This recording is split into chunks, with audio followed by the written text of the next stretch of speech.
नमस्कार।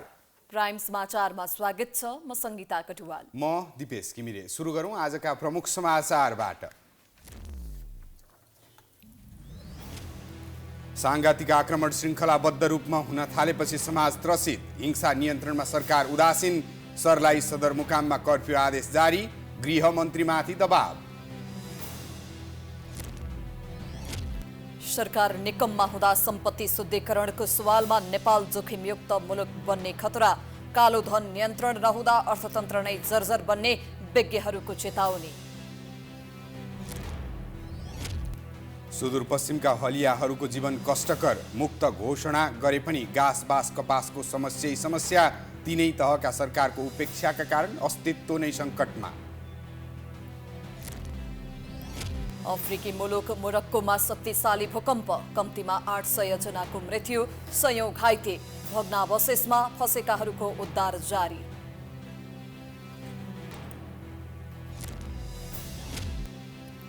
र Asia cup क्रिकेटमा अहिले श्रीलङ्का र बङ्गलादेश बीच प्रतिस्पर्धा जारी। टस हारेर ब्याटिङमा उत्रिएको श्रीलङ्काद्वारा 258 रनको लक्ष्य प्रस्तुत।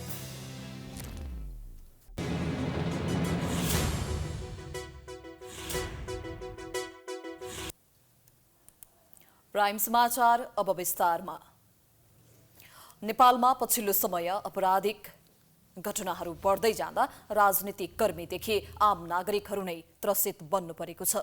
दिन दहाडै खुकुरी प्रहार, हत्या, बलात्कार, चोरी, कुटपिटका घटनाले आम नागरिकको मनमा नै डरले डेरा जमाएर बसेको छ। ठूला भ्रष्टाचारका फाइलहरू खोलेर सुशासनको बाटोमा लागिरहेको दाबी गर्ने सरकार नै आम नागरिकहरूलाई सुरक्षा प्रदान गर्न चुकिरहेको छ। गत भदौ 20 गते बुधबार दिउँसो भिरकुटी मण्डपस्थित रिपोर्टर्स क्लबमा आयोजित साक्षात्कार कार्यक्रममा सहभागी भएका नेपाली कांग्रेसका सहमहामन्त्री महेन्द्र यादवमाथि दिउँसै खुकुरी प्रहार भयो। खुकुरी प्रहार गर्ने नुवाकोट बेदुर नगरपालिका 7 का श्याम सापकोटालाई प्रहरीले पक्राउ गरेको छ। भदौ 21 गते बिहिबार रौतहटको रामजानकी मन्दिरका पुजारी मिश्रीलाल शाहमाथि सांघातिक आक्रमण भयो। गत बिहिबार नै ताप्लेजुङमा लाखे जात्रा समापनको दिन प्रहरीहरूले नेपाली कांग्रेसका नेता तथा सर्वसाधारणमाथि कुटपिट गरे। शुक्रबार मात्रै सुर्खेतको भेरी नगरपालिका 5 को निर्माणाधीन वडा कार्यालयको भवन निरीक्षण गर्न पुगेका अख्तियार दुरुपयोग अनुसन्धान आयोगको टोलीमाथि आक्रमण भयो। शुक्रबार राति मात्रै मेलामा आफूहरूले भनेको अर्केस्ट्रा नाच नल्याएको भन्दै धनुषामा कृष्णाष्टमी मेला आयोजक समितिमाथि ज्यान मार्ने प्रयास भएको छ। आयोजक समितिका सिराहाका रविन्द्र राम, सिराहा थलहाकै दिपेन्द्र यादव र कमला नगरपालिका वडा नम्बर 3 लगमाका लव कुमार महरामाथि कुटपिट भएको थियो। यी त प्रतिनिधि घटना मात्रै हुन्। पछिल्लो 3 दिनमा मात्रै आधा दर्जन बढी यस्तै घटनाहरू भएका छन्। उपप्रधानमन्त्री तथा गृहमन्त्री नारायण काजी श्रेष्ठले ठूला भ्रष्टाचारहरूका फाइलहरू खोलेर सुशासनको बाटोमा लागिरहेको बेला यी घटनाहरूले उनीमाथि नै नैतिक प्रश्न खडा गरेको छ। राजनीतिक कर्मीहरूको गलत क्रियाकलापको कारण नेताहरूप्रति जनताको वितृष्णा बढिरहेको बेला नागरिकहरूबाट नै असुरक्षित महसुस गर्न थालेका छन्। म गृहमन्त्रीलाई सोध्न पनि चाहन्छु कि अब हामीले काठमाडौँमा एक्लै हिँड्न नमिल्ने भएको हो? कोही जलाइदिन्छु भन्छ, कोही खुकुरी हान्छ। हामी एक्लै हिँड्न हुने हो कि नहुने हो? म प्रधानमन्त्रीले गृहमन्त्रीले ठाउँ ठाउँमा बोलेको सुनिरहेको छु। यसलाई छाडिने छैन, यस्तो गरिनेछ। म आग्रह पनि गर्न चाहन्छु, जिम्मा लिएकोले धेरै बोल्ने होइन, गर्ने हो। हामीले परिणाममा हेर्न चाहन्छौँ। हामीले परिणाममा देख्यौँ भने त्यसको मूल्याङ्कन गर्ने संसद छ, नागरिक छ, आम जनता छन्, सञ्चार माध्यम छन्। खास गरी नेताहरूमाथि आक्रमण हुनुको कारण उनीहरूकै प्रवृत्ति पनि हो। भ्रष्टाचारदेखि अनियमिततामा संलग्न भएर देशलाई अधोगतिसम्म पुर्याएपछि जनतामा नेताप्रति वितृष्णा बढी छ। कानुनको रक्षक नै भक्षक भएपछि नेताहरूमाथि वितृष्णा उत्पन्न भएर जनताले नै आक्रोश पोख्न थालेका छन्। आज नेताहरूप्रतिको आक्रोश के हो त भन्दा नेताहरूलाई संविधान नचाहिने, नेताहरूलाई कानुन नचाहिने, नेताहरूले जे गरे पनि हुने, नेताको परिवारले जे गरे पनि हुने, भ्रष्टाचारहरूमा नेताका छोरा छोरी परिवारहरू संलग्न हुने, पार्टीका नेताहरू संलग्न हुने, तर तिनीहरूलाई कारबाही गर्नको निम्ति चाहिँ हाम्रा नेताहरू पछाडि हट्ने र एकदम संविधानभित्रका कानुनका भित्री कुराहरूभित्र प्रवेश गरेर नेताहरूलाई छोड्ने जुन प्रवृत्ति रह्यो, यो प्रवृत्तिले आम नेपालीहरू जनतामा आक्रोश देखियो। सुशासन कायम गर्ने बाचा गरेको सरकारले नै जनतालाई सुरक्षित महसुस गराउन सकेको छैन। असुरक्षाको यस किसिमको भावनाले मानिसहरूलाई मानसिक रोगी समेत बनाउँदै लगेको छ। निर्धक्कसँग नागरिकलाई आफ्ना गतिविधिहरू सञ्चालन गर्न र सुरक्षाको अनुभूति दिलाउन सुरक्षा संयन्त्र पनि चुकिरहेका छन्। किन असुरक्षित छ जनता पनि? असुरक्षित किन छन् भनेपछि तपाईँको सुनवाई गर्ने ठाउँ छैन नभनेको कुरा र तपाईँको अहिले सबभन्दा कसैलाई भर गर्ने भनेपछि हामीले भर गर्ने भनेको त कर्मचारी तन्त्रलाई हो नि त। तर मैले तपाईँलाई अघि इक्जाम्पल दिएँ, कर्मचारी तन्त्र तपाईँको डिफङ्क्ट छ कि अहिले डिफङ्क्ट छ र जुन डिफङ्क्ट हुने जुन प्रतिशत छ त्यो बढ्दै गइरहेको छ। त्यसले गर्दा के भनेपछि जुन किसिमले यो जनताले जुन आशा गरेको हुन्छन् सरकारबाट या राजनीतिकहरूबाट यदि फुलफिल हुँदैन र जुन अघि भनेको कुराहरू चाहिँ त्यहाँ देखिन्छन् भनेपछि त्यो सुरक्षा चुनौती अल्टिमेटली झेल्ने पर्ने त जनताले हो नि त। जनतालाई सुरक्षा दिने प्रहरी पनि आफै असुरक्षित छन्, तर सुरक्षाकर्मीहरू पनि आफ्नो नीति नियमबाट बाहिर गएर सङ्गठनभित्रकै प्रहरीहरू र आम नागरिकहरूमाथि कुटपिटमा उत्रिनु आफैमा लज्जास्पद विषय हो। जनतालाई सुरक्षा दिने प्रमुख दायित्व सरकारको हो, तर नागरिकहरूसँग डराउनु पर्ने अवस्था सिर्जना भएको छ। नागरिकलाई सुरक्षा प्रदान गर्न सरकार नै चुकिरहेको छ। जिल्ला प्रशासन कार्यालय सर्लाहीले सदरमुकाम मलङ्गवा लगायत आसपासको क्षेत्रमा कर्फ्यू आदेश जारी गरेको छ। कृष्ण अष्टमीको मूर्ति विसर्जनका क्रममा दुई समुदायबीच उत्पन्न तनाव बढ्न नदिन शनिबार अपराह्न 5 बजेदेखि आइतबार बिहान 8 बजेसम्मका लागि कर्फ्यू आदेश जारी गरिएको हो। शुक्रबार साँझ कृष्ण जन्माष्टमीको मूर्ति विसर्जनका क्रममा मलङ्गवाको पुरानो बस पार्क क्षेत्रमा दुई समुदायबीच झडप भएको थियो। झडप नियन्त्रणका लागि प्रहरीले असुर ग्यास र हवाई फायर समेत गरेको थियो। शनिबार दिउँसो पनि झडपका घटना भएको र रातिको समयमा बढ्न सक्ने भन्दै पूर्व सावधानी अपनाइएको प्रशासनले जनाएको छ। कर्फ्यूको समयमा हिँडडुल गर्न र अत्यावश्यकीय बाहेकका गाडी चलाउन समेत रोक लगाइएको छ। सम्पत्ति शुद्धिकरणको विषयमा नेपाल जोखिमपूर्ण मुलुकको लिस्ट अर्थात् ग्रे लिस्टमा जाने लगभग निश्चित देखिएको छ। अवैध धन ओसार पसार र त्यसको कारोबारलाई नियन्त्रण गर्न नसक्दा नेपाल खतराको सूचीमा पर्न लागेको हो। यसले देशको अर्थतन्त्रलाई अझै जर्जर अवस्थामा पुर्याउने विश्लेषण हुन थालेको छ। सम्पत्ति शुद्धिकरणको मामिलामा अनुगमन गर्ने निकाय financial action task force FATF को एसिया पेसिफिक ग्रुप APG ले नेपाल सरकारलाई उपलब्ध गराएको प्रतिवेदन अनुसार नेपालको ग्रे लिस्टमा पर्ने सम्भावना बढ्दै गएको छ। अब केही महिनाभित्रमा सम्पत्ति शुद्धिकरण रोकथाममा कुनै चमत्कारिक सुधार नभएमा नेपाल यो जोखिमबाट उम्कन नसक्ने भएको हो। APG को विश्लेषण अनुसार 40वटा क्षेत्रमध्ये नेपालको 5वटामा मात्रै सन्तोषजनक अवस्था छ। यदि नेपाल ग्रे लिस्टमा पर्यो भने ब्ल्याक लिस्टमा पर्ने सम्भावना पनि उच्च हुनेछ। 2014 सम्म ग्रे लिस्टमा नै रहेको नेपाल 2014 पछि भने ग्रे लिस्टबाट बाहिरिएको थियो। त्यसबेला FATF ले विभिन्न सुझाव दिँदै कार्यान्वयन गर्न निर्देशन दिएको थियो, तर त्यसलाई कार्यान्वयन गर्ने, कार्यान्वयनको लागि कानुन बनाउने र अन्य संरचना बनाउने विषयमा चासो नदिँदा फेरि ग्रे लिस्टमा पर्ने सम्भावना बढेको हो। यदि कुनै पनि मुलुक ग्रे लिस्टमा परेमा उसको अन्तर्राष्ट्रिय विश्वसनीयतामाथि प्रश्न उठ्छ। कतिपय मुलुकहरूले जोखिमपूर्ण सूचीमा रहेका मुलुकसँग कारोबार गर्दा कडा शर्तहरू अघि सार्ने गर्छन्। नेपालबाट अहिले भइरहेको आयात निर्यातको विषयमा पनि यहाँका बैंकले विश्वसनीयता गुमाउनेछन्। लेटर अफ क्रेडिटले काम गर्ने छैन। अन्तर्राष्ट्रिय विश्वविद्यालयमा अध्ययन गर्नको लागि नेपाली विद्यार्थीले भिसा नपाउने अवस्था सिर्जना हुने लगायतका सयौं समस्याका चाङ नेपाली अर्थतन्त्रमा देखा पर्ने अर्थविदको बुझाइ छ। फाइनेन्सियल एक्सन टास्क फोर्सका जुन ग्रुपहरू छन्, OECD लगायतका समूह छन्, तिनले चाहिँ खास गरी ग्रे एरियामा रहेको अथवा पब्लिक स्टेटमा रहेको मुलुकलाई चाहिँ नि विभिन्न आर्थिक कारोबारमा बन्देज लगाउँछन्।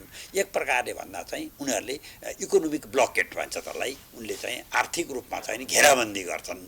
त्यसपछि त उसै त अर्थतन्त्र जर्जर भएको मुलुकमा अन्तर्राष्ट्रिय जगतबाट नै हाम्रो चाहिँ एक प्रकारले हाम्रो अर्थतन्त्रलाई बहिष्कार गर्ने अथवा त्यसमाथि चाहिँ कुनै किसिमको प्रहार गर्ने अवस्था आयो भने त मुलुकको अवस्था निकै कमजोर हुन्छ।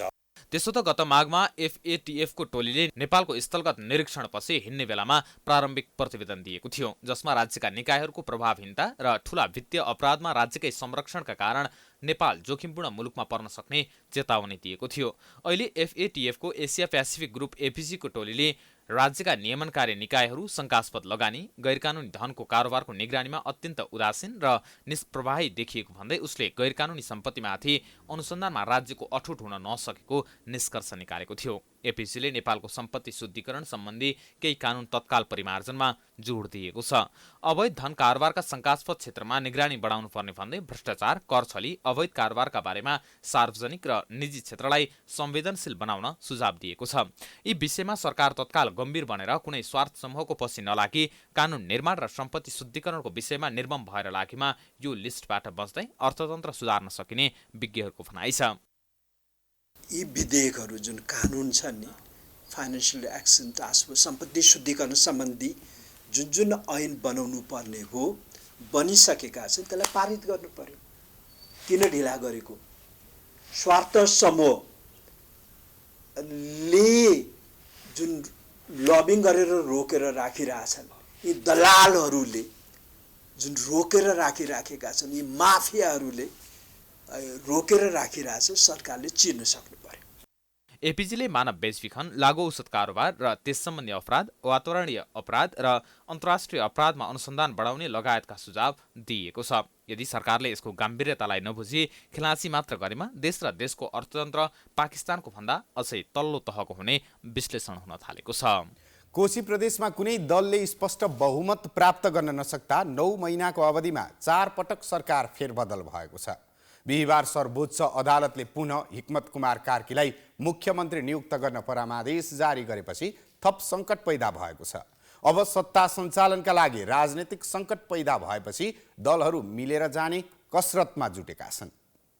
सत्ता गठबन्धन दल र एमाले राप्रपासँग कोशी प्रदेशमा स्पष्ट बहुमत नपुग्दा 9 महिनाको अवधिमा सरकार 4 पटक फेरबदल भएको छ। हालै अदालतबाट प्रमादेश जारीपछि हिक्मत कुमार कार्की पुनः मुख्यमन्त्रीमा नियुक्त भए पनि विश्वासको मत पाउने सम्भावना भने छैन। विश्वासको मत लिन नसके प्रदेशसभा विघटन हुने र मध्यावधिमा जाने सम्भावना देखिएपछि दलका शीर्ष नेताहरू सहमतिको विकल्प नभएको बताउँदै आएका छन्। नेकपा एकीकृत समाजवादीका अध्यक्ष माधव कुमार नेपालले कोशी प्रदेशमा मिलेर अघि बढ्नुपर्नेमा जोड दिएका छन्। वर्तमान परिस्थितिमा कोशीमा मिलेर वा चुनावमा जानुपर्ने अवस्था देखिएकोले मिलेर अघि बढ्नु उत्तम हुने नेपालको ठहर छ। अहिले कोशीमा सुन्नुभयो तपाईँले कि अस्तिको सरकार, यस बीचमा कतिवटा सरकार बनिसके। एउटा मुख्यमन्त्री थिए, उनले राजीनामा दिए, फेरि त्यसपछि राजीनामा दिइसकेपछि अर्को सरकार बनाउन समस्या भयो, अर्को बन्यो, फेरि त्यो ढल्यो, फेरि अर्को बन्ने, यही सिलसिलामा कतिसम्म चल्ने हो। कारण के हो भने हाम्रो निर्वाचन प्रणाली। निर्वाचन प्रणालीमा प्रत्यक्ष निर्वाचन पनि छ, समानुपातिक पनि छ। फेरि सङ्ख्या कस्तो भइदियो भने दुईटै मिल्दाखेरि बराबरै छ। त्यस्तै राष्ट्रिय प्रजातन्त्र पार्टीका अध्यक्ष राजेन्द्र लिङदेनले कोशी प्रदेशमा एमाले र काङ्ग्रेस मिलेर सरकार बनाई राजनैतिक स्थायित्व दिनुपर्ने बताएका छन्। लिङदेनले अहिलेको व्यवस्थाको संस्थापकहरू एमाले र काङ्ग्रेस मिलेर कोशी प्रदेशलाई जोगाउनु राम्रो हुने बताए। राप्रपा कुनै पक्षमा नलाग्दा प्रदेशसभा नै विघटन हुने खतरा रहेको भन्दै अध्यक्ष लिङदेनले काङ्ग्रेस र एमाले मिल्न नसके राप्रपाले आवश्यक समयमा उचित निर्णय लिने बताए। यहाँ प्रदेश सभा नै विघटन हुन सक्ने परिस्थिति पनि चाहिँ देखिन थालेको अवस्था छ। तर त्यो कुन बेला हो भन्दाखेरि काङ्ग्रेस र एमाले मिलेन भने 2079 पुस 24 गते मुख्यमन्त्रीमा नियुक्त भएका हिक्मत कुमार कार्की नेतृत्वको सरकार 2079 असार 15 गते ढलेको थियो। कार्की नेतृत्वको सरकार पनि संविधानको धारा 168 को उपधारा 2 अनुसार नै बनेको थियो।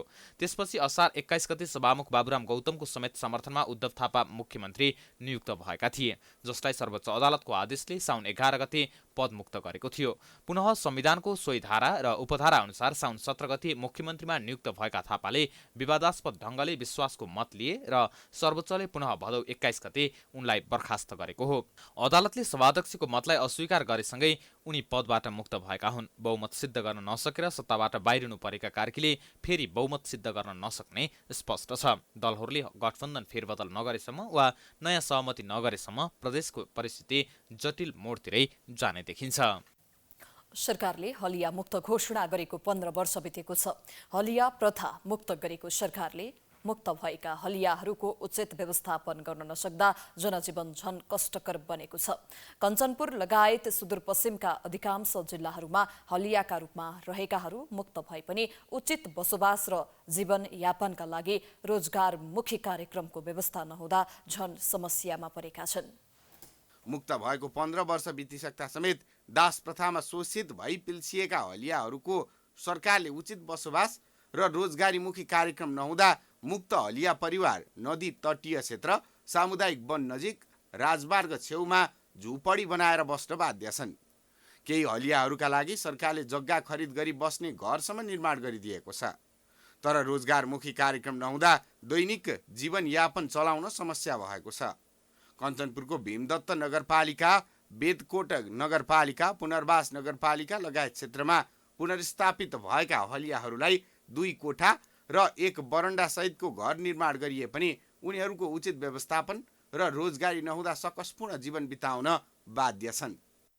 हमला की व्यवस्था या हमला तो मुश्किल के खाली आधा कट्टा में घर मात्र रहेछ, खाना को व्यवस्था छैन, के को छैन भनी यो काकी यो लेबर काम गरेर खानु छ न त केही नै, यहाँको के रोजगार छ भनी छ।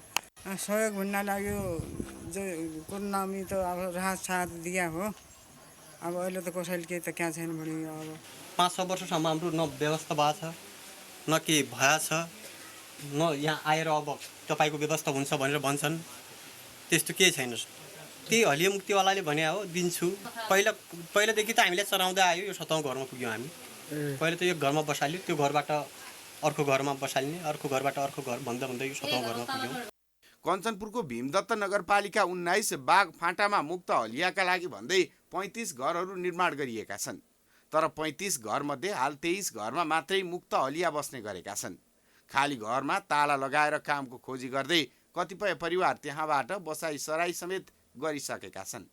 सरकारले बस्ने व्यवस्था त गरिदियो, तर रोजगारीमुखी कुनै काम नहुँदा समस्या उत्पन्न भएको उनीहरूको गुनासो छ।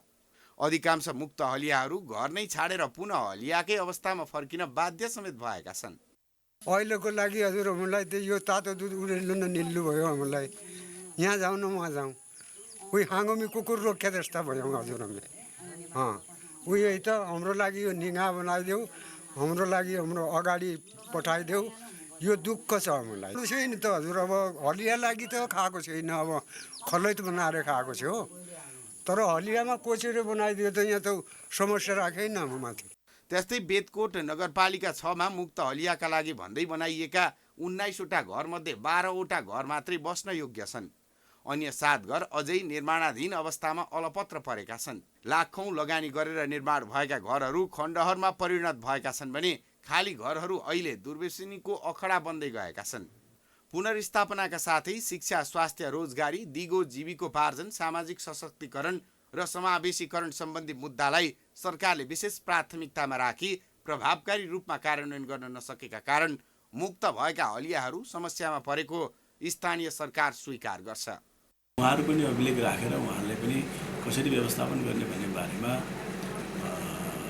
तिनै तहका सरकारहरूसँग बसेर छलफल गरेर त्यसलाई निरूपण गर्ने प्रयास पनि भएको जस्तो मलाई लागेको छैन। हामीहरू आएको 1 वर्ष 3 महिना भयो, मैले त्यस्तो खासै पहलहरू देखाएको छैन। त्यसकारण मुक्त हलिया दाजुभाइ दिदीबहिनीहरूको समस्याहरू बाँकी नै छन् कि जस्तो मलाई लाग्छ। रोजगारीको समस्या, मुक्त हलियाका लागि जग्गा खरिद गरी बनाइएका घरहरू बेचबिखन गर्न नपाइने भए पनि अधिकांश घर बेचेर अन्यत्र बसाइसराई समेत गरिसकेका छन्। मुक्त हलियाका लागि केन्द्र सरकारबाट भूमि व्यवस्था कार्यालय मार्फत वार्षिक बजेट आउने भए पनि उक्त बजेटको उचित व्यवस्थापन नभएका कारण मुक्त हलियाको अवस्था दयनीय हुँदै गएको राष्ट्रिय मुक्त हलिया समाज कञ्चनपुरका अध्यक्ष सीबी लुहारको गुनासो छ। फ्री परिवारहरू इन्डिया पलायन भएको जिल्लाभरिका मुक्त हलिया दाजुभाइ दिदीबहिनीहरूलाई जुन पुनर्स्थापना भएको बस्तीमा उहाँहरूलाई अझै पनि शिक्षा, स्वास्थ्य, रोजगारी, बिजुली, खाने पानी लगायतका समस्याहरू यथावत छन्। त्यसका साथसाथै रोजगारीसँग समाधान हुन्। उनीहरूलाई जुन पेसागत जुन व्यवसाय छन्, व्यवसाय नगर्न सक्नु, जुन घर घरेडी मात्र थोरै मात्र भएको कारणले गर्दा उनीहरूलाई आफ्नो जीविका पालन गर्नका लागि एकदमै कठिन कष्टकर जीवन बिताएको छ। कञ्चनपुरमा मात्रै 2516 जना हलिया प्रमाणीकरणमा परेका छन्, जसमध्ये 1912 जनाले मुक्त हलिया परिचय पत्र समेत पाइसकेका छन्। प्रमाणीकरण बाहेकका मुक्त हलियाहरू अझै छुट हलियाहरूको रूपमा रही व्यवस्थापनकै आशामा बसेका छन्। प्राइम टेलिभिजनका लागि कञ्चनपुरबाट दिल्लीराज पन्तको रिपोर्ट। प्राइम समाचार जारी छ, हामी विश्रामपछि आउँछौँ।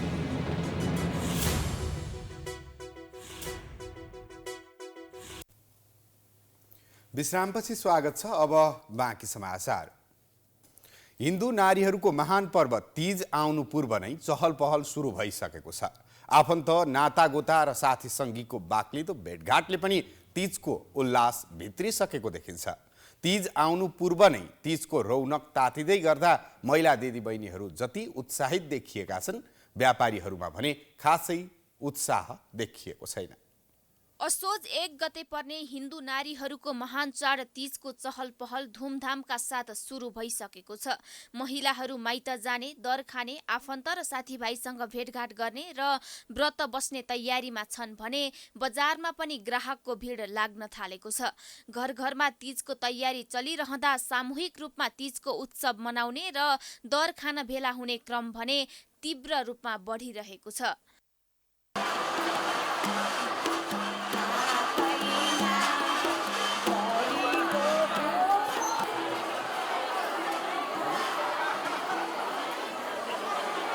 तीजको समयमा कुनै सङ्घ संस्था, कार्यालय वा व्यक्तिगत रूपमा नै तीज लक्षित आयोजनाहरू हुन्छन्। यसरी तीज आउँदै गर्दा यस वर्ष पनि महिलाहरू यस्तै आयोजनामा सहभागी हुँदै निकै उत्साहका साथ तीज मनाइरहेका छन्। तीजलाई रीतिरिवाज, संस्कार र संस्कृतिको मर्म अनुसार संरक्षण गर्नुपर्ने दायित्वलाई आत्मसात गर्दै धेरै भड्किलो नबनाई मनाउनु पर्ने कतिपयको बुझाइ छ। हिजो पनि खाइयो भोज तीजको, दर खाइयो।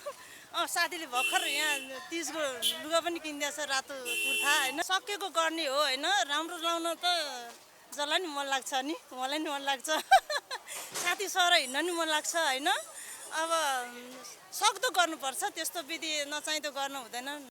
पछिल्लो समय तीजको नाममा हप्तौं अघिदेखि महँगा पहिरन र गहना प्रदर्शन गर्ने, दरको नाममा भोज भतेर चलाउने र प्रतिस्पर्धा गर्ने व्यथिति मौलाएको पाइन्छ। त्यस्तै परम्परागत रूपमा साथी सङ्गीसँग भेटेर सुख दुःखका कुरा गर्ने, माइती गएर नाच्ने, गाउने, दर खाने र व्रत बस्ने चलन रहेको थियो। तर पछिल्ला वर्षहरूमा सहरी क्षेत्रमा घर, माइती, चेलीबेटीको महत्त्व घटेर खानपिन र रमाइलोमा मात्रै समय खर्चिने भड्किलो प्रवृत्ति मौलाउँदै गएको छ।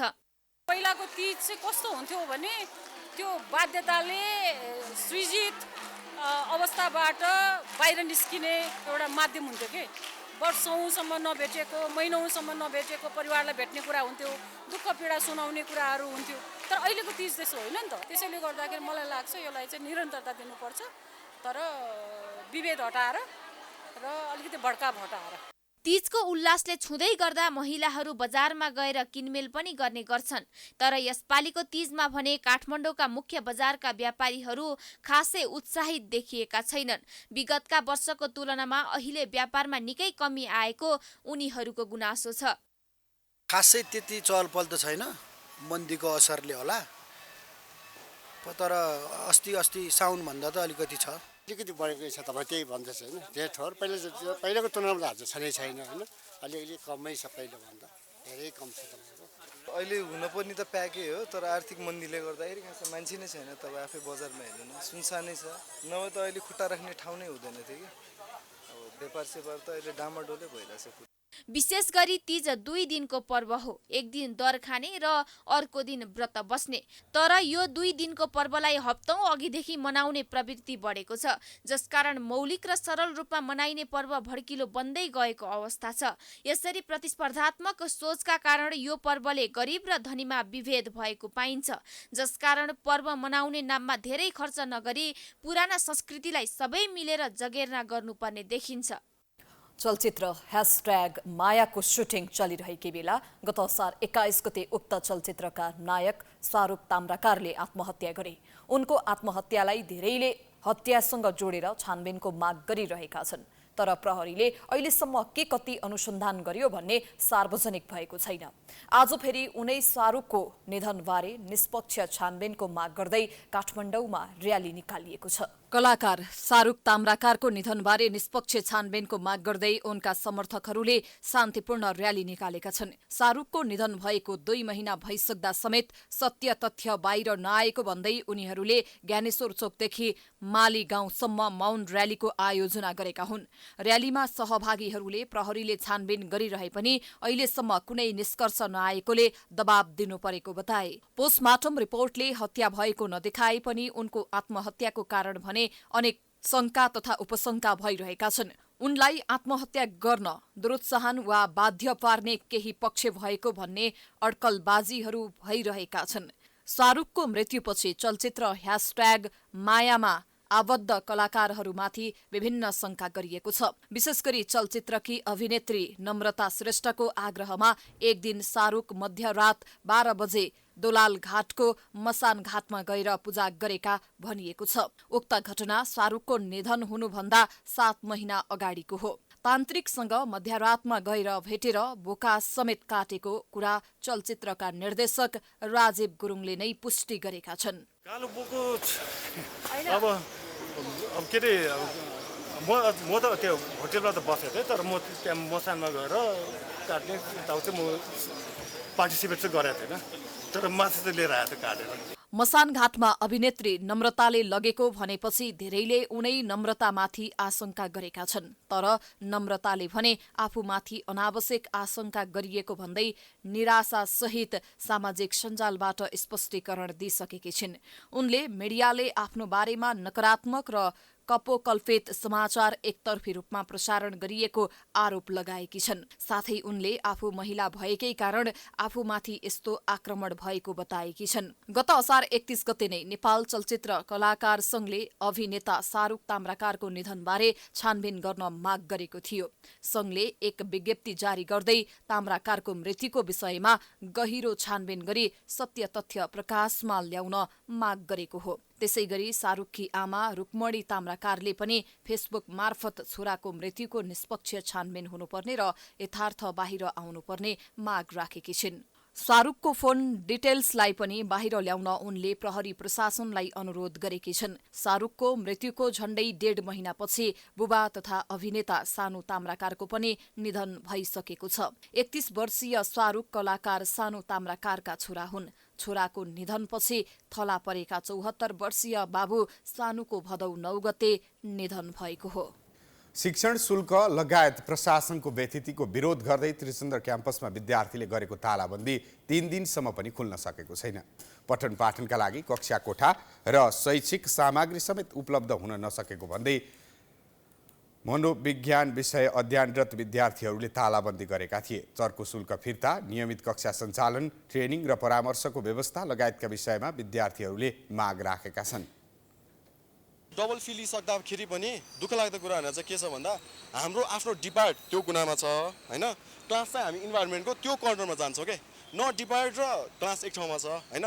अर्को कुरा भनेको चाहिँ कहिले टिचर हुन्छ अनि टिचर हुँदाखेरि यो प्रोजेक्टर हुँदैन, प्रोजेक्टर छ भने त्यहाँ गेटमा ताला खोल्ने गार्ड हुँदैन, ताला खोल्यो भने त्यहाँ अर्को कसै क्लास हुन्छ, मिटिङ हुन्छ। हामी आफ्नो मागको लागि पुरा गर्नको लागि क्याम्पस चिफलाई बारम्बार हामीले बोलायौँ, उहाँले आउनै नमान्ने गर्नुभयो के, अनि आज पनि बोलायो, आज आउनु भएन है। अनि अघि नै अहिले 5 बजी पनि हाम्रो साथीले फोन गरेर बोलायो, आज नआउने। अब यस्तो भएर त हुँदैन नि त। अब हाम्रो डिमान्ड छ, हाम्रो माग पनि पुरा गर्नु पर्यो है। त्यो सबै डिमान्डहरू पुरा गरेन भने हामी तालचा पनि खोल्दैनौँ। एमए चौथो तहका लागि 38,000 शुल्क तोकिएकोमा पनि विद्यार्थीले असन्तुष्टि जनाएका छन्। जुन हामी ट्रेनिङको लागि इन्टर्नसिपको लागि कुनै अर्गनाइजेसनमा जानुपर्छ, उनीहरूलाई फी नतिरेको भएर कुनै पनि अर्गनाइजेसनले चाहिँ अब हामीलाई लिन मानिरहेको छैन। अब हामी कुन अर्गनाइजेसनमा जाने? फी चाहिँ लिएको छ 40,000 अलमोस्ट, अनि उनीहरूले कुनै पनि अर्गनाइजेसनलाई पे गर्न नसकेको कारण के हो? पैसा कता उडिरहेछ हाम्रो पैसा चाहिँ, त्यो हामीले बिहान सोद्धाखेरि कुनै पनि सल्युसन आएन। शुल्क पद्मकन्या क्याम्पस र त्रिभुवन विश्वविद्यालयको केन्द्रीय विभागमा सञ्चालन गरिएको कार्यक्रमभन्दा दोब्बर बढिरहेको विद्यार्थीहरूको आरोप छ।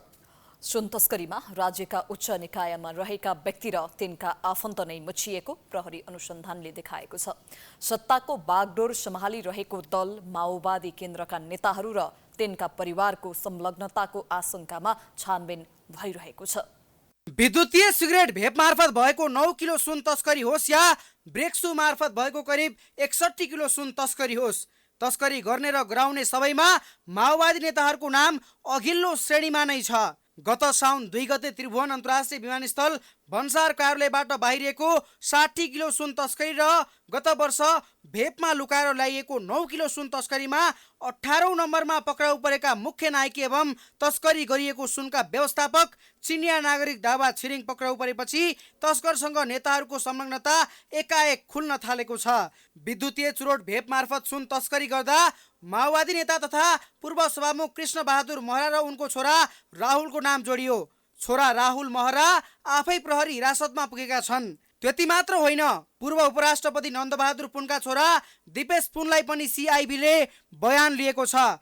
पूर्व अर्थमन्त्री तथा माओवादी उपमहासचिव वर्षमान पुन र तस्करका व्यवस्थापक दावा छिरिङसँग राम्रो चिन्जान भएको पाइएपछि पुनमाथि पनि प्रश्न उठेको छ।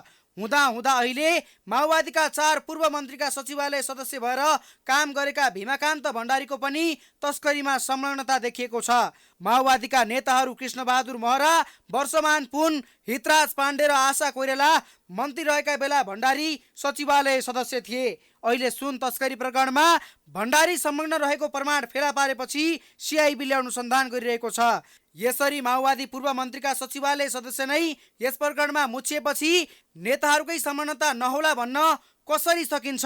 नेताहरू भ्रष्टाचार र तस्करी प्रकरणमा मुछिने गरेको विषयमा पूर्व प्रहरी अधिकारीहरूको पनि दुई मत छैन। अन्डरग्राउन्ड रूपमा हिजोदेखि नै जुन छोरा र उहाँको सचिवालयको सदस्यको नाम चाहिँ नि जोडिएको थियो, तर अगाडि आएको थिएन, अहिले आएको मात्र हो। त्यसको चाहिँ नि तपाईँको संस्करण मात्रै हो। नभए हिजो चाहिँ नि प्यारेन्ट्सहरूको लाइन थियो भने अहिले चाहिँ नि उहाँहरूका चाहिँ सन्तान र सचिवालयमा काम गर्ने व्यक्तिको नाम मात्रै आएको हो। तर यो चाहिँ नि अवैध धन्दामा उहाँहरूको सबैको चाहिँ नि साझेदारी समान छ। देश परिवर्तनका लक्ष्य सुनाउने माओवादी नेताहरू किन भ्रष्टाचार तस्करीमा संलग्न छन्? किन लोकतन्त्र भन्दा पनि लुटतन्त्रमा विश्वास गर्छन्? जवाब सुन्नुहोस् त। पूर्व गृह सचिव यस्तो बताउँछन्। हाम्रो चुनाव व्यवस्था यस्तो महँगो भयो अनि जुन सपना देखाएर जनताले उल्लु बनाएर आए, अहिले तिनीहरूको जुन शान शौक जुन किसिमको व्यवस्था ऊ छ, अब जुन विदेशमा पैसा राखेको छ भने सत्य हो असत्य के थाहा छैन। यो कारणले चाहिँ यो सुनको मात्र अहिले देखिएको एउटा छ, अरू पनि कस्ता प्रकरणहरू होला। अहिले किन ठेकेदारहरूले काम गर्न सकिरहेछन्, कुनै पनि निर्माण कार्यहरू किन समयमा सम्पन्न भइरहेको छैन भन्दाखेरि कुन तहमा कति बुझाउनु पर्नेहरू होला है। त्यसकारण अहिले चाहिँ देशमा व्यथिति व्याप्त छ। त्यसमध्येको एउटा प्रकरण सुनको प्रकरण देखियो।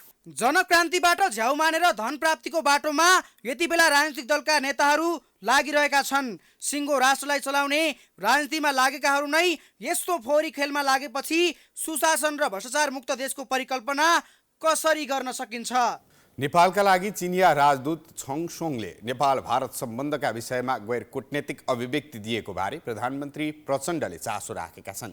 संसद तथा संसदीय समितिमा सरकारले राजदूतलाई स्पष्टीकरण लिने तथा फिर्ता पठाउने कुरा उठेपछि प्रधानमन्त्रीले राजदूत सोङलाई बालुवाटार स्थित निवासमा नै बोलाएर मौखिक रूपमा स्पष्टीकरण सोधेका हुन्। नेपाल स्थित चिनिया राजदूत छन सोङले शनिबार काठमाडौँमा आयोजित एक कार्यक्रममा नेपाल भारत सम्बन्धका विषयमा टिप्पणी गर्दै नेपालको भारत मित्र हुनु दुर्भाग्यपूर्ण भएको र नेपाल र अन्य छिमेकीप्रति भारतको नीति हितकर नभएको टिप्पणी गरेका थिए। यसबारेमा प्रतिनिधि सभा तथा संसदीय समितिमा सांसदहरूले उनलाई स्पष्टीकरण लिन सरकारसँग माग गरेका थिए। आफ्नो चौतर्फी आलोचना भएपछि राजदूत सोङ शुक्रबार साँझ प्रधानमन्त्रीलाई भेट्न उनको निवास बालुवाटार पुगेका थिए। उनको अभिव्यक्तिबारे प्रधानमन्त्रीले चासो राखेका थिए। राजदूत सोङले गलत मनसायले उक्त टिप्पणी नगरेको बताएका थिए। असोज पहिलो साताभित्र प्रधानमन्त्री प्रचण्डले चीनको भ्रमण गर्दैछन्। यस्तो अवस्थामा राजदूत सोङका बारेमा सरकारले कुनै निर्णय नगर्ने निश्चित जस्तै देखिएको छ। नेपालको भूमिबाट अर्को छिमेकी मुलुक भारतप्रति चिनिया राजदूतले गरेको गैर कूटनीतिक टिप्पणीले गम्भीर असर पर्ने परराष्ट्रका जानकारको भनाइ छ। भ्रमण मात्रै भएर हुँदैन, भ्रमणको साथसाथै आपसी विश्वास बढेर जानुपर्छ। भनेको मतलब नेपालले चीन र भारतको संवेदनशीलतालाई नेपालले बुझेको छ र आफ्नो राष्ट्रिय स्वार्थ, स्वाभिमान, आत्मसम्मान र नेपालको स्वतन्त्रता र सार्वभौमिकताको परिधिभित्र रहेर नेपाल त्यसप्रति संवेदनशील छ र नेपाललाई दुईटै देशले विश्वास गर्न सक्छन् भन्ने कुरालाई हामीले बुझाउन सक्नुपर्छ। एउटा देशको राजदूतले अर्को देशको बारेमा टिप्पणी गर्दा, अर्को देशको बारेमा नेपालमा त्यसरी टिप्पणी गर्नु चाहिँ के यो एउटा कूटनीतिलाई सुहाउने कुरा हो त भन्ने कुरा चाहिँ अब ठुलो प्रश्नको रूपमा आएको छ। प्रधानमन्त्री प्रचण्डको चीन भ्रमणको पूर्व सन्ध्यामा आएको चिनिया राजदूतको अभिव्यक्तिलाई खासै महत्त्व दिन नहुने कतिपय परराष्ट्रविदको बुझाइ छ। अब ठुला कुरा गर्नु आवश्यक छैन। हामीले यथार्थवादी कुरा गर्नुपर्छ।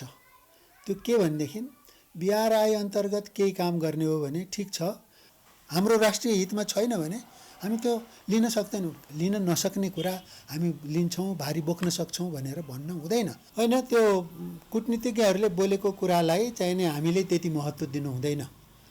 पहिला हामी आफू देश सक्षम, बलियो, प्रभावकारी, होइन, धनी, स्वतन्त्र हुने दिशातर्फ हामीले काम गर्नुपर्छ। कसले के भन्छ भन्ने कुरामा हामीले त्यति मतलब गर्नु हुँदैन। अब धनी देशहरूले त्यही नै गर्छन् सक्षमले। भारत र चीनको सम्बन्ध त्यति राम्रो नभएकाले चिनिया राजदूतको अस्वाभाविक टिप्पणी आएको हुन सक्ने कतिपयको भनाइ छ। भारत र चीनको बीचमा अहिले सम्बन्ध त्यति राम्रो छैन। अब एबनर्मल नै भनेका छन्, भारतको सरकारले त एबनर्मल नै भनेको छ, असाधारण। भारतसँगको सम्बन्धलाई कुनै देशसँगको सम्बन्धले पनि प्रतिस्थापन गर्न सक्दैन। त्यस्तै हाम्रो चीनसँगको सम्बन्ध पनि उत्तिकै चाहिँ महत्त्वपूर्णको छ। चीनसँगको सम्बन्धलाई पनि कुनै देशसँगको सम्बन्धले प्रतिस्थापन गर्न सक्दैन। त्यसैले भारतसँगको जुन सम्बन्ध छ, बहुआयामिक सम्बन्ध छ, त्यो हाम्रो छ। त्यो भूगोलले हामीलाई त्यस्तो गरेर राखेको छ। त्यो कुरा हाम्रा चाहिँ नजिकको मित्रले पनि बुझ्नुपर्छ, टाढाको चाहिँ अमेरिकाले पनि बुझ्नुपर्छ। कम्युनिस्ट पार्टीको सत्ता भएको चीनले नेपालका वामपन्थी शक्तिहरूप्रति भने सदा सहायता देखाउने गरेको भए पनि प्रधानमन्त्रीको असोज पहिलो साताभित्र हुने चीन भ्रमणको पूर्व सन्ध्यामा नेपालका लागि चिनिया राजदूत सोङले दिएको अभिव्यक्तिले भने प्रधानमन्त्री प्रचण्ड समेत अप्ठ्यारोमा परेको बताइन्छ। नेपालको भूमिबाट दिएको उनको अभिव्यक्तिले नेपालको दक्षिणतिरको छिमेकी भारतसँगको सम्बन्धमा समेत सङ्कट उत्पन्न गर्ने आशंका गरिएको छ। नेकपा एमालेका अध्यक्ष केपी शर्मा ओलीले साम्प्रदायिक सद्भाव भड्काउन खोज्नेहरू अहिले पनि सक्रिय रहेको बताएका छन्। भक्तपुरमा आयोजना गरेको तेज शुभकामना कार्यक्रममा ओलीले चाडबाड, एकता र सबै जातका मान्छेहरू एकै ठाउँ बसेको मन नपराउनेहरूले साम्प्रदायिक सद्भाव भड्काउन खोजिरहेको बताएका हुन्।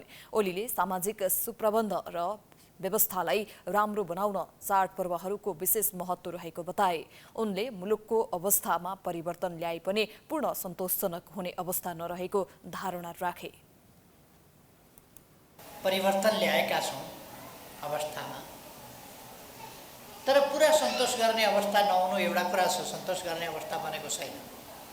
तर ठुलो परिवर्तन छ। अहिले पनि फेरि पनि भन्न सकिँदैन, यस्ता चाडबाड मन नपराउनेहरू, अरू कुरा मन नपराउने, एकता मन नपराउने, सबै जातका मान्छे एकै ठाउँ बसेको मन नपराउने मान्छे त झगडा गरेर मारामार गर्नुपर्ने ठाउँमा कहाँ रमाएर एकै ठाउँ छन् भनेर मन भतभत पोल्नेहरू अहिले पनि छँदैछ। ओलीले आयातित वस्तुलाई निरुत्साहित गर्दै स्वदेशी वस्तुको उपयोगमा जोड दिनुपर्ने धारणा राखे। मुलुकका उत्सव चाडपर्वहरूले आफ्ना खुट्टामा आफै उभिने प्रेरणा दिनुपर्ने उनको भनाइ छ। नेकपा एमालेका वरिष्ठ उपाध्यक्ष ईश्वर पोखरेलले पार्टी सञ्चालन प्रक्रियाप्रति तीव्र असन्तुष्टि व्यक्त गरेका छन्। शनिबार काठमाडौँमा आयोजित कार्यक्रममा उनले नेतृत्वको आदेशको भरमा पार्टी सञ्चालन गर्न खोजिएको भन्दै असन्तुष्टि जनाएका हुन्। उनले पार्टीका निर्णय तल्लो तहसम्म पुर्याउने कुरा प्रभावकारी नभएको र व्यक्तिगत आदेश हावी भएको तर्क गरे। त्यस्तै उनले पार्टीका निर्णय कार्यान्वयनमा समस्या देखिएको बताए।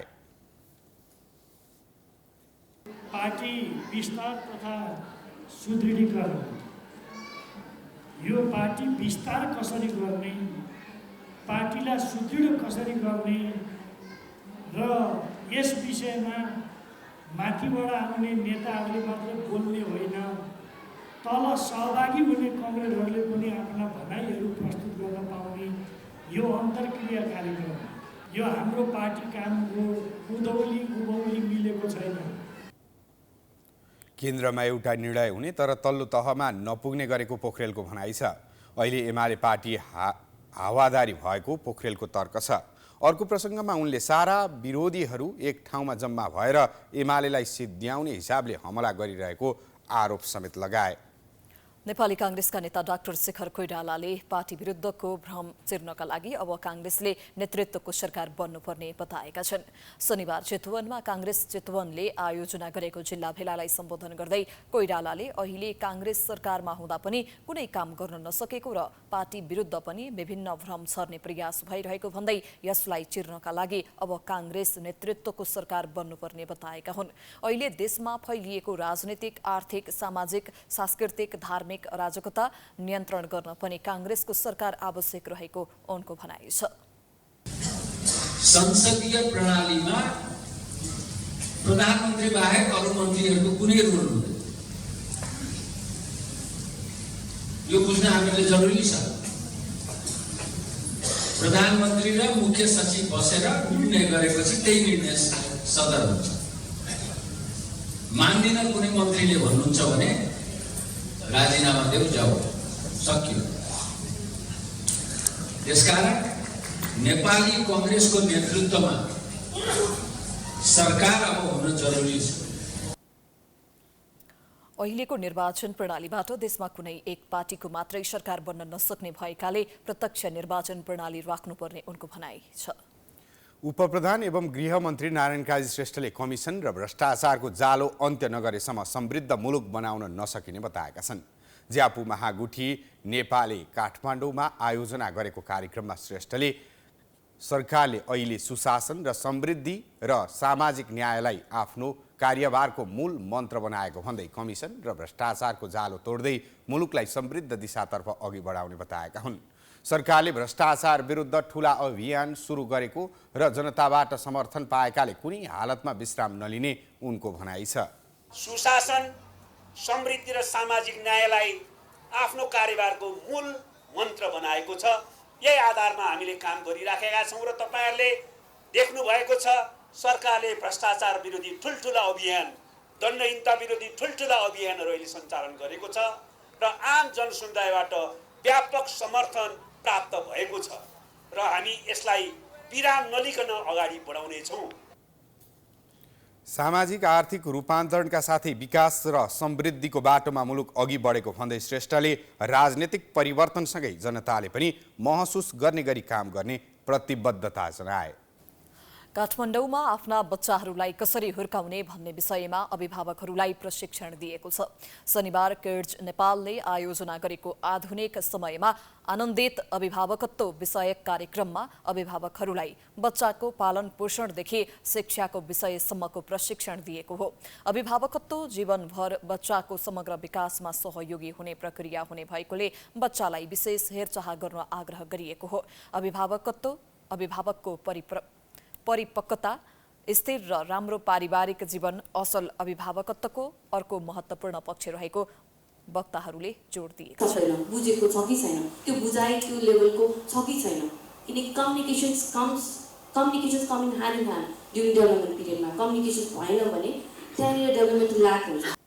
अभिभावकको बच्चाप्रतिको अपेक्षा र बच्चाको शारीरिक तथा मानसिक अवस्थाले ठूलो प्रभाव पार्ने पूर्व प्रधानाध्यापक कविता अर्यालले बताइन्। उनले बच्चालाई उनीहरूको उमेरसँगै आएका शारीरिक मानसिक बदलावहरूको साक्षी बनेर सहयोगी बन्नुपर्नेमा जोड दिइन्। उनले बच्चाहरूलाई पढ्नको लागि दबाब दिन हामीले के गर्नु पर्यो, बालबालिकालाई छोराछोरीलाई ट्रस्ट बिल्ड अप गर्न पर्यो। 2 वर्षसम्म त्यो मैले भनेको होइन, यो एरिक्सनले भनेको है। 2 वर्षसम्म ट्रस्ट, जब त्यो बेलामा ट्रस्ट डेभलप हुन्छ बच्चा पछि गएर सबैलाई ट्रस्ट गर्न सक्छ। बच्चाको उमेर, मनोविज्ञान, पढाइको चापलाई बुझेर व्यवहार गर्ने वातावरण बनाउने कुरामा अभिभावकत्वको ठूलो भूमिका हुने कार्यक्रममा वक्ताहरूले जोड दिएका छन्। प्राइम समाचार जारी छ, हामी विश्रामपछि आउँछौँ।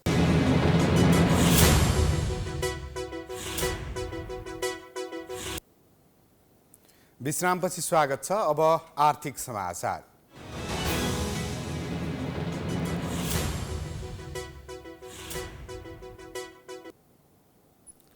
पोखरा अन्तर्राष्ट्रिय विमानस्थलबाट यात्रु लिएर पहिलो पटक भुटानको ड्रुक एयरले व्यावसायिक उडान भरेको छ। भुटानको पारो विमानस्थलबाट चालक दलका 3 सदस्यसहित शनिबार बिहान 6:45 पोखरा ओर्लिएको जहाजले 42 अमेरिकी पर्यटक बोकेर 8:15 थिम्पू फर्किएको हो। भुटानबाट आएको ड्रुक एयरको विमानलाई पोखरा अन्तर्राष्ट्रिय विमानस्थलमा अवतरणका क्रममा शनिबार बिहान पानीको फोहराले स्वागत गरिएको थियो। सञ्चालनमा आएको 8 महिनापछि पहिलो पटक अन्तर्राष्ट्रिय उडान भई आमदानी सुरु भएको विमानस्थलले जनाएको छ। त्यो भयो र सिभिल एभिएसनले नेपाल एयरलाइन्सले गरेको आम्दानीको 15% हामीले पायौँ र प्रत्यक्ष रूपमा प्रत्येक पेसेन्जरबाट 3000 रुपियाँ यो हामीले चाहिँ पायौँ। सो यसैले आजको दिनलाई यो फ्लाइटलाई हामीले रेभेन्यू कमर्सियल फ्लाइट चाहिँ भन्न उपयुक्त होला जस्तो मलाई चाहिँ लाग्छ। यसअघि चीनको सिचुवान एयरलाइन्सले छेन्दुबाट चार्टर उडान गरी पोखरा आएको थियो। उक्त विमान फर्किँदा रित्तै फर्किएको थियो। भारत, नेपाल र भुटान घुम्ने गरी आएका अमेरिकी पर्यटकहरू ड्रुक एयर चार्टर गरी थिम्पू पुगेका हुन्। पोखरा पर्यटन परिषदको नेतृत्वमा पर्यटकहरूलाई पोखरा महानगरपालिका, पर्यटन व्यवसायी लगायत सङ्घ संस्थाले विमानस्थलमा ड्रुक एयरका चालक दललाई स्वागत र थिम्पू जाने पर्यटकलाई बिदाई एउटै चाहिँ हाम्रो चाहिँ माग के छ भन्दाखेरि पोखरा अन्तर्राष्ट्रिय विमानस्थलबाट कम्तीमा पनि नेपाल एयरलाइन्सको जहाजले चाहिँ दुई चारवटा देशमा उडान चाहिँ सुरुवात गरोस् भन्ने हाम्रो चाहिँ सरकारसँग, पर्यटन मन्त्रालयसँग, हाम्रो प्रदेश पर्यटन मन्त्री पनि हुनुहुन्छ होइन, उहाँसँग चाहिँ हाम्रो माग चाहिँ कम्तीमा पनि नेपाल एयरलाइन्सले सुरुवात गरिदियोस् भन्ने चाहिँ छ। जहाज भारतीय एजेन्सीले नै चार्टर गरेको हो। उनीहरू 3 दिन पोखरामा बसेर विभिन्न साहसिक गतिविधिमा सामेल बनेका थिए। हामी प्राइम समाचारको अन्त्यमा आइपुगेका छौँ। जाँदा जाँदै प्रमुख समाचार पुनः एकपटक। सांघातिक आक्रमण श्रृङ्खलाबद्ध रूपमा हुन थालेपछि समाज त्रसित, हिंसा नियन्त्रणमा सरकार उदासीन, सर्लाही सदरमुकाममा कर्फ्यू आदेश जारी, गृहमन्त्रीमाथि दबाव। सरकार निकम्मा हुँदा सम्पत्ति शुद्धिकरणको सवालमा नेपाल जोखिमयुक्त मुलुक बन्ने खतरा, कालो धन नियन्त्रण नहुँदा अर्थतन्त्र नै जर्जर बन्ने विज्ञहरूको चेतावनी। सुदूरपश्चिमका हलियाहरूको जीवन कष्टकर, मुक्त घोषणा गरिए पनि घाँस बाँस कपासको समस्या, तीनै तहका सरकारको उपेक्षाका कारण अस्तित्व नै सङ्कटमा। अफ्रिकी मुलुक मोरक्कोमा शक्तिशाली भूकम्प, कम्तीमा 800 जनाको मृत्यु, सयौं घाइते, भग्नावशेषमा फँसेकाहरूको उद्धार जारी।